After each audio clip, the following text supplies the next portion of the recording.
Welcome back to the show. We have a great one lined up for you. Somebody roll that beautiful intro.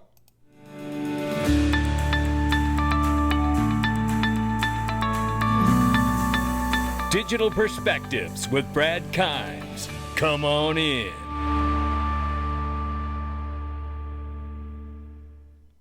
Welcome back to the show. You can follow us on Twitter, YouTube, and digperspectives.com for exclusive content. Right now, $2.19 trillion market cap for crypto. The market's up 0.2%.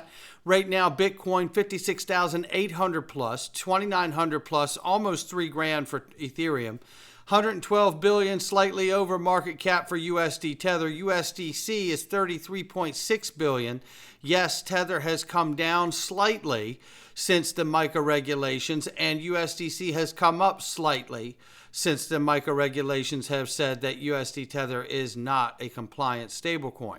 Now, will USD Tether right the wrong and do the things they need to fall into compliance, or will it get wound down and shut down? I don't know, but we're going to watch it to find out. 42 cents for XRP. It appears to be winding down.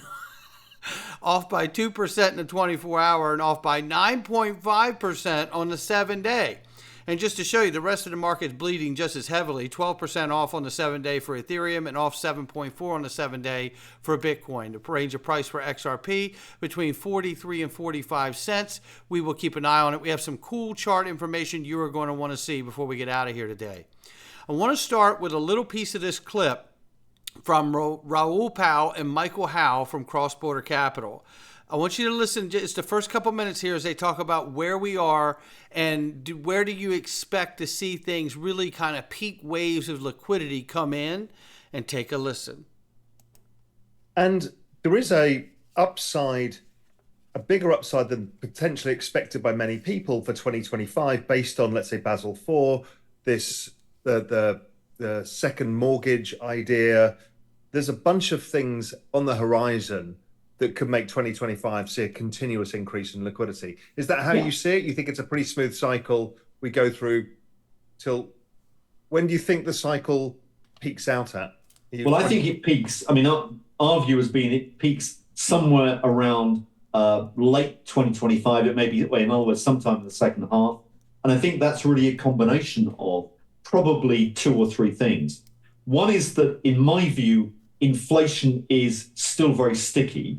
I'm not a high inflation person, but I do think it's sticky. And I think that may well color Fed thinking or central bank thinking at that time. The second thing is I think the economy by that stage will actually be pretty good. I mean, one of the questions we haven't asked is where are we in the cycle? My view is I think we're actually relatively early cycle in the world economy. I don't know your view, but that would be exactly the same. I mean, the ISM's barely turned up. Yeah. I mean, we can't be late. We can't be mid. It's about 50 right now. It's just coming up. Yeah, exactly. So I think you're going to get a much stronger economy through next year. That will clearly absorb liquidity from financial markets, take it out away from financial assets. So that's another factor. And I think the third thing, which the cynic in me says, is that Janet, if she's still there or whoever, have got to sell a lot of debt. And what they'll want to do is to force people back into the bond markets if they can, even temporarily. So I think that may be one of the reasons why they'd like to squeeze liquidity, maybe at the back end of next year. So what I would say is we've got a cycle, remember the cycle, but underlying that cycle is a whopping great uptrend because liquidity is going up in the long term because this is a clear monetary inflation. And in monetary inflations where you've got insolvent governments rather than insolvent private sectors, that's the difference. That is the difference. And what he said there is actual gold as far as I'm concerned. Because I have said it in a much different way, but it means the same thing. The problem this time around is at the steps and the feet of the banks, the central banks, the governments and central banks of the world. That's where the problem is this time. That's why printing money isn't going to solve it, because they're not printing money for a real estate default swap crisis. You can't keep printing money because printing money is the problem now, right? So I wanted to start there. Now let's move to this very quickly here as we remind everybody that Circle becomes the first global stablecoin. How about that, ladies and gentlemen? To achieve MiCA compliance, and that is for their USDC and EuroC. So congratulations to them. There's more to come. Yesterday, we spent time with this video from Lauren Believe from Ripple's U.S. Head of Public Policy.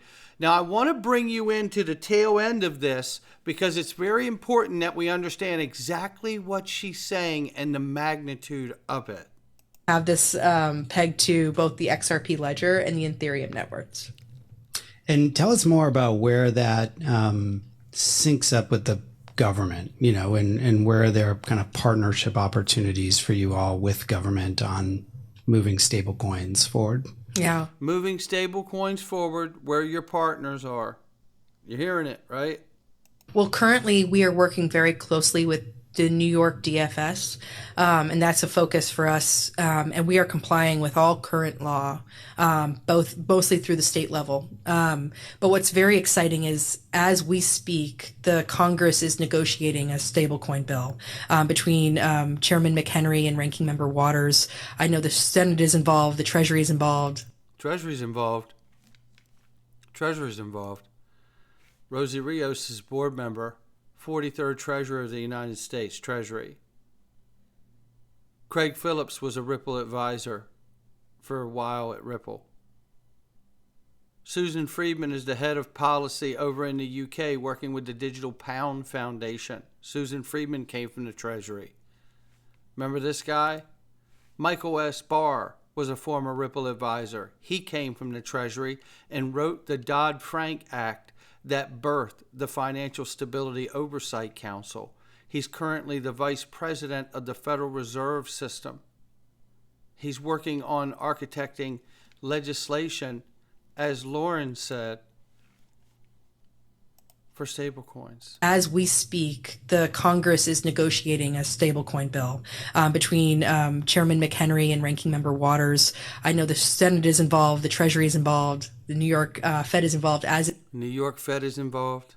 Is the state. As is the state. Now, why does she make a delineation to say, as is the state of New York? I believe this is important because of the New York Department of Financial Services, and those licenses that come out of there are so important. But the other big thing that I'm getting out of that delineation that we're working with the state specifically on the state level is because what is in New York, ladies and gentlemen? All the money. Wall Street is in New York, right?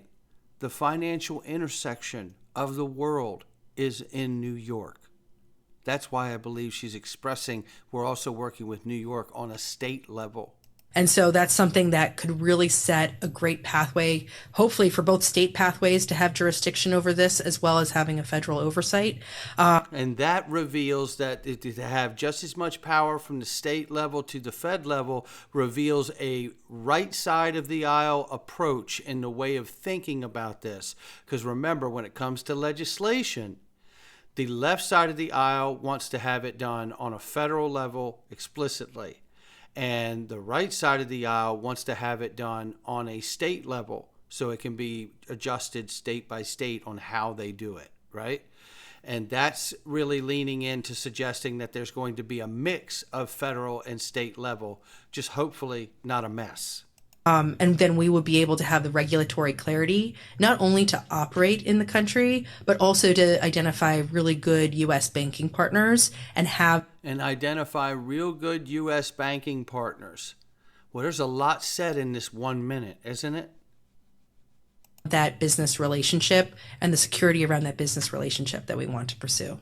No doubt about it. And when you think about understanding that they're about to launch the real U.S. dollar, and you understand how many people from the Treasury have come through Ripple's camp and still sit on the board, like the 43rd Treasurer of the United States. I don't know about you, but when I think about that stablecoin launching on the XRP ledger and the Ethereum network that Ripple is going to be in charge of here, what I see is a plan coming full circle. If you believe that the stablecoin was an accident and then they just found their way here by accident, I don't know what is wrong with you, but there's no way that this could be an accident. Because if it is, you believe all these people from the Treasury have found their way to Ripple somehow by accident. Or the presidential economic advisor, like on Michael Warren. You know, the coincidences go on and on and on, right? If you look at this as an accident or happenstance. I don't happen to do that. I happen to look at this and see confirmation and validation. But I've been here a long time, right? So what these things look like to me don't necessarily look like the same thing to anyone else. It's not financial advice. But what I'm seeing is amazing. Now, let's get forward on this right here. This is Chad Steingraber here. It says we have very few retail holders today have a large sum of XRP. Most, including all of the accounts here on X, hold a very small amount. It says most retail will sell out at $10. The real shakeout is when we hit $10 essentially. And just looking at this and seeing the unknown slice of the pie here versus Ripple's slice of the pie and Binance and exchanges, right? You can see how small the unknown, what makes up the Ripple or retail side of this is very, very small. So, you know, again, it's always been discussed like, you know, how many XRP tokens are out here in a float, a liquid float, right, that are available. And I don't think the number has ever been as high as we have all probably, you know, thought it to be. You know, it'll be interesting to see when we do get to clarity how this opens up. Now, speaking of getting clarity, it's not just legislative clarity. We also need legal clarity from the court system. And we know that we have that Zakanoff case out in California. Don't confuse that with the SEC versus Ripple case, which could get a judgment anytime by the end of this month or next month. Some say it could go into September, but I would look towards the end of July and sometime in August for Judge Torres in the SEC versus Ripple to make a ruling. This is the California case about Zakanoff. I don't want to speak ill of anybody, but he's obviously not a good person, so I'll leave it there. But anyway, the court has announced dates for further motions and hearings on unresolved claims in the Ripple lawsuit. Now, the class action itself has been dropped, and they have not been able to change the status of XRP. XRP in and of itself is not a security. Write that down. Right? But what is happening right now is there's one particular statement that was made by Brad Garlinghouse that remains and leaves this case open, which has been said that it could go to trial over. So they're walking through those particular steps now, which take us to July 8 deadline is set for a narrowed motion to seal, and July 26 to file a notice related to exclusion of experts' testimony. Now, this is all the right way to walk towards getting this case resolved, but at the end of the day, this should resolve pretty quickly because of the fact that there's nothing left to really discuss. The Zakanoff jerk lost maybe a couple $100. It's pretty obvious to me that this case was used as a form of weaponization against Ripple, as I believe the SEC was under regulatory capture and did the same thing to Ripple. But nonetheless, this is where we are, and this is what's happened, and the SEC is losing ground every single day, and I think Zakanoff has lost the ground that he thought he had, and we're about to see the end of this resolve itself as well, with almost no talking points is where I see this going. No, quickly too, by the way. Then there was this. This is electronic promissory note transaction by XDC Trade Network. This is very interesting because the SEC case versus Ripple has told us from Judge Annalisa Torres what XRP is not. XRP is not in and of itself a security. I've always been thinking that, we would ultimately go to the Supreme Court because it would be at the Supreme Court in the highest court of the land where we find out actually what XRP finally is, which I believe is money. When something is a note. This whole what things are and what things aren't in the digital asset space tells me when I see this that it's not over. Not by a long shot. We got a ways to go, but legislation can clear that path in one quick moment of passing it and having a president sign it into law.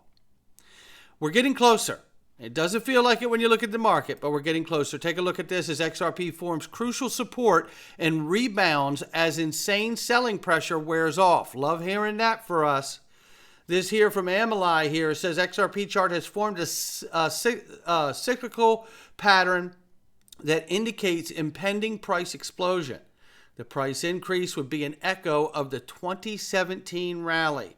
Are we about to see an echo rally here from 2017, 2018, ladies and gentlemen? That is the question. I don't know the answer. I'm just glad that we're all here for it. And I tell you, this is where we're at this moment. And back in 2017, this could be the same moment repeating. And boy, I know I want it to be. Because if this turns out right the way this chart says, we'd be looking at a $33 XRP. And I wouldn't get upset about any of that.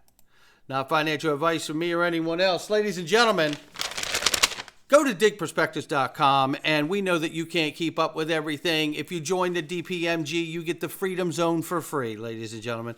The DPMG is a great place to go if you're looking to get the tools you need, like an investor checklist, portfolio creation, groups and courses, to gap fill your knowledge where you need to, and the support of an amazing community that are absolutely brilliant people. There's no question, from all walks of life. And we all have one thing in common. It's learning how to grow, protect, and maintain our wealth for our family for generations to come. There's no question. That's what we're doing inside of there.